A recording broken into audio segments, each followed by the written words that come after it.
소림사는 중국에서 오악 중 중악이라 불리는 허난성의 덩펑 부근 숭산에 위치한 세계적으로 유명한 절입니다.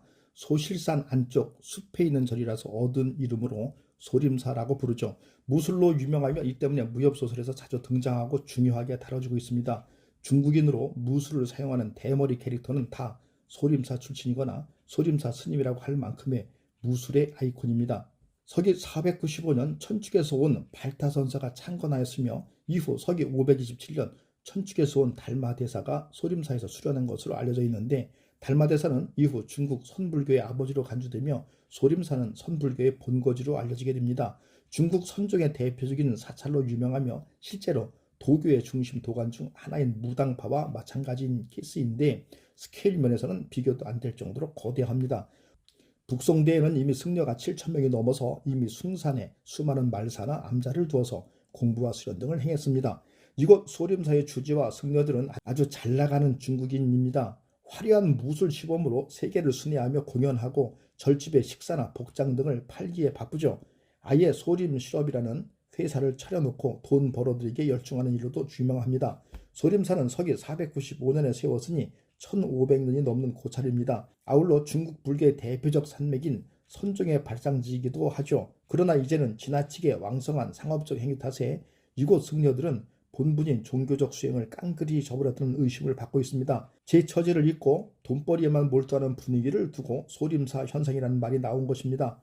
불교가 한적한 산간에만 머물 수 없다며 제 행위를 두둔하지만 이들의 과도한 상업적 행위에는 따가운 시선이 쏠리고 있는 것입니다. 소림사 현상은 지난 개혁 개방 시기의 중국을 압축적으로 보여주고 있습니다. 입 닥치고 돈 벌자는 구호까지 나돌았던 사회 풍조를 고스란히 웅변하는 말입니다. 그 소림사 모습을 모티브로 흥행에 큰 성공을 거둔 영화가 바로 2001년에 나온 소림축구입니다. 주성치 주연의 거침없는 과장으로 축구라기보다 패싸움을 코믹하게 연출한 홍콩 영화죠. 그래서 경기장에서 볼은 차지 않고 상대 선수에게 태클 걸고 헤딩하는 중국 축구를 소림축구라 부릅니다. 최근 한국의 24세 이하 축구 대표팀이 그 수준의 축구에 패했습니다. 결은 조금 달라도 소림사나 중국 축구 모두 마구잡이라는 점은 마찬가지인 것 같습니다. 국력이 커졌다고 거침없이 부리는 중국의 우격다변 또한 이와 같은 패턴이라고 봅니다. 단단한 태권도 실력으로 무장한 뒤 소림 중국을 상대해야 할 상황입니다.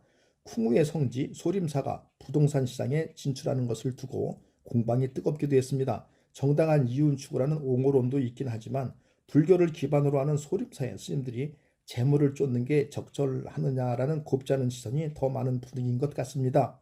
소림사는 불교 관련 사업뿐 아니라 온라인 게임, 음원, 경매 등 사업을 넓혀갔습니다. 소림사는 2020년 9월 이른바 패션 브랜드 션마와 특허 송사를 벌이기도 했는데, 그 이후 관행처럼 사용해오던 소림을 더 이상 사용할 수 없게 됐고, 국가지식재산권 상표국 자료에 의하면 소림사가 1997년부터 2020년까지 출원한 상표는 666개에 달했습니다. 소림사의 상업 투자에 쓴소리가 쏟아졌습니다. 소림사도 이제 속세와 다를 게 없다. 주지가 아니라 회사 사장 아니냐. 마지막 보루인 소림사가 무너졌다 등과 같은 반응입니다. 시대의 변화에 따라 불가피한 측면이 있다는 견해도 있습니다. 한 종교 전문가는 블로그에 지금 대부분 사찰이 위패, 부적 등으로 돈을 챙기고 있는 게 현실이다. 이 사찰이 신도들에게 주는 것은 그저 허황된 공수표일 뿐이다. 그런데 소림사는 실제 하는 것을 주고받는 거래를 한다. 서로 이익을 교환하는 것은 모든 현상의 본질이다. 스님이 돈을 세는 것이 다소 우스꽝스럽게 보일 수 있지만 추세에 맞춰갈 필요도 있다라고 썼습니다. 감사합니다. 굿라이프 인생 후반전의 마에스트로 닥터이였습니다.